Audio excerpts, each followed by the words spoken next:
Okay, welcome to Leap Interview Series. Dr. GR Sinha we have here from India, and he's the Vice Chancellor at one of the universities there. And well, uh, welcome, Dr. GR Sinha. Thank you. Thank you so much, Mr. Sachin. Good to see you. Thank you so much for inviting me. Brilliant. So today we'll have some interesting discussion around education that is happening as on today. Where do you see the education going forward in next 3 to 5 years? What changes that you see are coming in? How do we, as educational institutions, how do we get ready, etc., etc. But before we get into that, uh, can you please give us a little bit of introduction and your journey in brief? Okay, thank you. So, my name is Professor G.R. Sinha. I am currently working as Vice Chancellor in GSFC University. This GSFC University is run by a government of Gujarat promoted company GSFC Limited, Gujarat State Fertilizers and Chemicals in Gujarat, which is western part of India. Before Right. this, I was professor in IIIT Bangalore, a very reputed university in India. But I come from very humble background from a state called as Chhattisgarh. There I was born and brought up. And then for last 27 years, I have been in teaching, engaging in research, teaching and, helping the kids, young minds to develop their employability skills. Wow, brilliant. And can you also tell us a little bit about your university where you are currently working? Definitely. So my university is located in Vadodara, Vadodara city in Gujarat. As I told you, it is run by GSFC Limited under Corporate Social Responsibility (CSR) initiative. So this is a very unique university where we are no profit university unlike other universities. We offer internship program at the end of every semester mandatorily. That is very much uniqueness in Wow. India. Every semester, at the end of every semester, and it has credit. So for that we require huge amount of effort. We have connection with more than 700 industries and companies Wow. formally and informally. Therefore we are able to provide internship to the students. So employment as such is not a big problem for us, because every semester students go to the industry, they understand what's going on in the industry. Students are in our board of studies where we make curriculum, we revise curriculum. So they'll bring the input from industry, and therefore our curriculum is always, new. It is always revised, updated. So this is the uniqueness about our university. Very much example of industry connect university, run by the industry, as a good example of industry academia interface. Wow, that's really amazing. Such a unique educational outfit, I must say, which is really the blend of industry experience and academia, the learning True. excellence and experience excellence. I think that's a very unique blend that I can see. Yes, So, yes. what are the kind of courses that are run in this university? We have three schools: a school of technology, school of science, and a school of management. So school of technology offers BTech program in computer science and engineering and chemical engineering, because our parent company is a chemical factory, chemical company. And we have very unique program. You'll be happy to know about it. BTech fire safety. BTech fire safety, we are there are only five universities in India which offers this program. And in Wow. Gujarat state, we are the only one university where we offer this program. And this directly, impacts the society. The placement is excellent in this particular stream. We have another school called as School of Management where we offer BBA, MBA, and BCom. And third school that we have is School of Science. There we offer BSc, MSc, PhD in microbiology, life sciences, chemical sciences, and School of Science is doing great in terms of research. One uniqueness about School of Science is our MSc Industrial and Sustainable Chemistry is sponsored by a German Haubeck Color Company. So that's doing great because of industry is directly involved, and we are Wow. offering some minor programs with Haubeck Company. One of our lab of School of Science has been accredited by NABL, which is not a simple thing for the university. You may get NABL accredited labs in India who are, testing the water quality and all that. But this is not common in university. So here we have that lab in the School of Science. So we have Wow, three schools. that's really amazing. And how long you have been associated with this university? Yeah, it's a good question. Vice Chancellor position is a tenure-based position. So I joined in year 2023 December. So I have completed 20 months here. And before this, I was professor in IIIT Bangalore. So I'll be here for another 3 years. So the tenure is, they have recently extended my tenure. So it is of 5 years. So I have completed 20 months out of 5 years. Wow, wow. So every vice chancellor uh, is a tenure based, and then they have to move on. Is it? Yes, yes. In India, even in NIT, IIT, they have called as directors. So directors and vice chancellor, they're all tenure based. Generally 5 years, and one extension is given by the board depending on your performance. In a state of Gujarat, vice chancellor is for 3 years. So before I completed 3 years, my 3 year will be completing in 26. So Right. recently, the board happily has given me the extension. No, you continue for another 2 years. So I'll be here for 5 years. That's brilliant. Yeah. That's brilliant. Now let's get into the most exciting part of the conversation, which is your insights on education today and how it is moving, how we need to prepare ourselves as Yes. educational institutions. What do they need to do?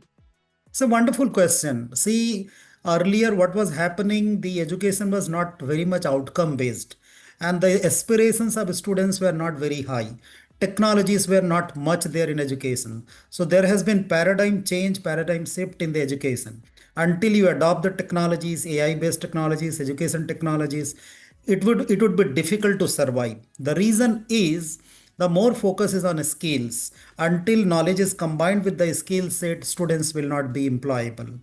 And my perspective is those institutions and universities who will be only focusing on delivering knowledge and theoretical knowledge using conventional laboratories and conventional teaching methodologies, pedagogies, they would not be surviving. Even if they would be surviving in India, there are a lot of statements which are given by the employers, and they make a statement that large amount of percentage of graduates are unemployable.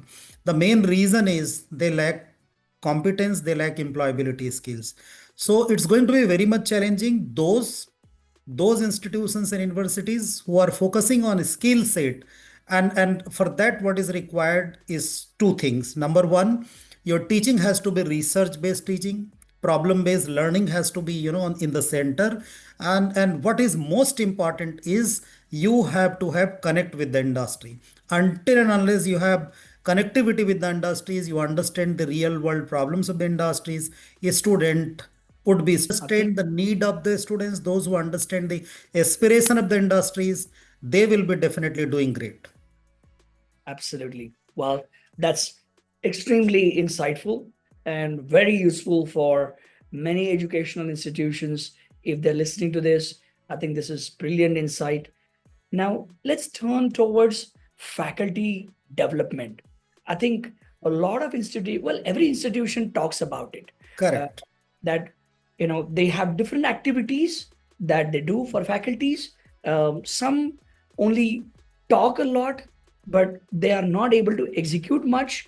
um, and many are doing a lot of things, but maybe the result is not coming out because the effort is not necessarily in the right direction.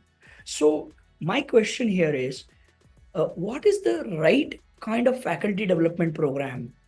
What is a good faculty development program?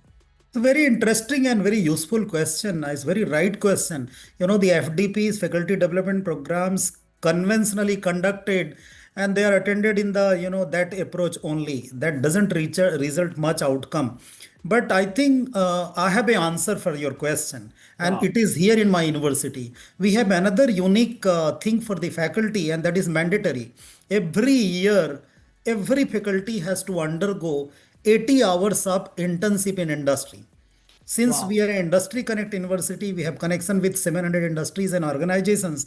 Every faculty has to spend 80 hours in the industry. They will be assigned industry mentor there. So what happens that until and unless the faculty members having understanding about industries, be it business industries, be it chemical industries, be it IT industries, they won't be able to deliver to the students what is required to be developed in them. So what is unique about us, the faculty intensive program, because FDPs we conduct on a number of topics regularly every month, but faculty intensive gives them practical exposure. They come back with a report, we evaluate that report, and we have made that performance as a part of their performance indicator, what we call as academic performance indicator, that is annual performance metric. So they Wow. take very seriously, and it brings a lot of changes in the faculty. Wow. Fantastic. So this Fantastic. kind of thing can be incorporated by other universities. Amazing. Well, that's fantastic. And the last and probably the most important audience is students, right? So in this digital era that we live in, we know that digital skills are important, digital tools and platforms that are there, and industry wants students to know these things before they come and join. Um, and at the same time, of course, a little bit of AI as well. But I think everybody speaks a lot about AI. So I don't necessarily want to touch upon that because then we get into the fancy words. But I want to go to the core of this because even AI is nothing but one extension of digital skill. Right? It Correct. was one Right. digital skill. So let me remain at the core of the digital era and request you to share some insights on how students should prepare, what they should learn. Yeah, I believe that the digital tools, the AI technologies, the social media platforms like LinkedIn have enhanced the opportunities of learning for the students. You know, earlier there were no platforms for visibility. So, what I always encourage the students, even if they do some simple innovation, I encourage them go on X, go on LinkedIn, promote about that in a crisp language. Don't just use the chat gpt and copy paste. Rather, you can take help of chat gpt to get a structure. That help you can take, but whatever originality is there in your work, post there. So in my opinion, be it delivery, be it learning, be it demonstrating, be it enhancing your visibility, be it connecting with the relevant stakeholders, digital media, digital tools and AI platforms are doing great.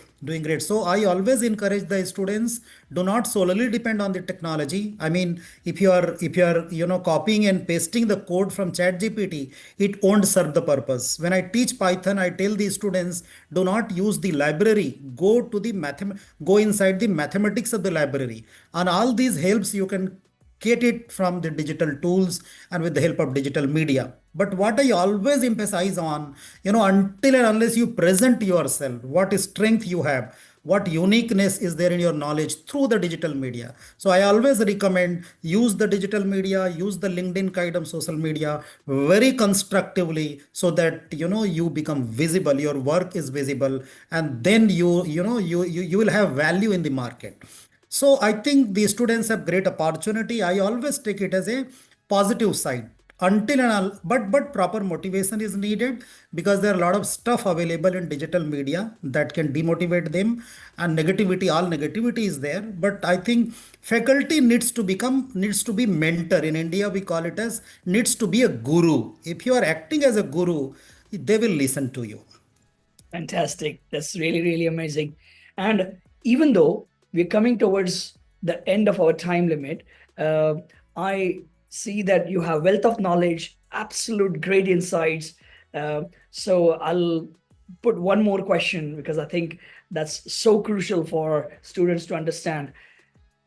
Although universities and good universities like yours, they are doing a lot with regards to the subject, the changing curriculums, bringing in new initiatives.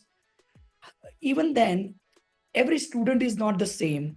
Their passion, their liking, their anatomy is not the same. So uh, then it is down to individual students to explore something that is outside the curriculum. So with that in mind, do you believe that students, I mean, do you encourage students to do add-on courses or skill courses, which are not necessarily, because if somebody is doing chemical engineering, right, that person may not have digital marketing as a subject, right?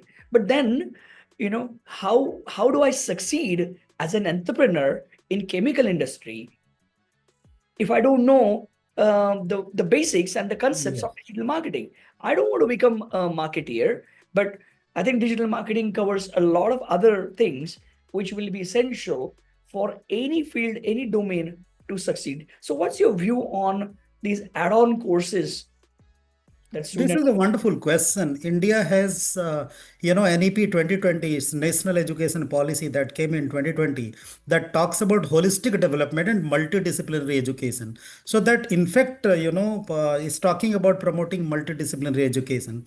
So you are absolutely right. Until you provide flexibility in curriculum, flexibility in choosing more and more number of courses from different domains. If you are from chemical engineering and computer science and engineering, it's not that all the courses have to be there from those core disciplines. So what we do that we have, choice-based credit courses. We call it as CBCS. Even in our club activities, we have 18 clubs, data club, there are different clubs, Arogyam club related to health club. Students are engaged in different activities, and I can tell you, they perform very happily in those activities. So what we do that we try to also give some weightage in their credits, in the form of credits. And as you mentioned that, do we also allow or should we also allow those different courses? My answer is big yes. They must know about the Constitution of India, World Heritage, History of the World. So these are the courses, in order to make them or in order to develop holistically the students, these things are very much needed. So more is the flexibility, more is the multidisciplinary approach, more is the interdisciplinary approach, better would be the learning outcome. And I strongly believe that maybe 60 to 70% of courses have to be there from the main stream, but remaining 30% need to be from other streams. Then only, the students can have the overall growth, to have the understanding about, the complete picture. When the student goes to the industry, that completeness must be there. Wow, fantastic. Well, I just feel like we can go on talking and talking, and there is so much of a wealth of knowledge that you have and the wisdom that you shared so far. Thank you so much for your time. My pleasure. Thank you so much for giving the opportunity. Well, have a wonderful day, and I'm sure the audience is going to enjoy this particular interview. Thank you. Hope so. Thank you so much.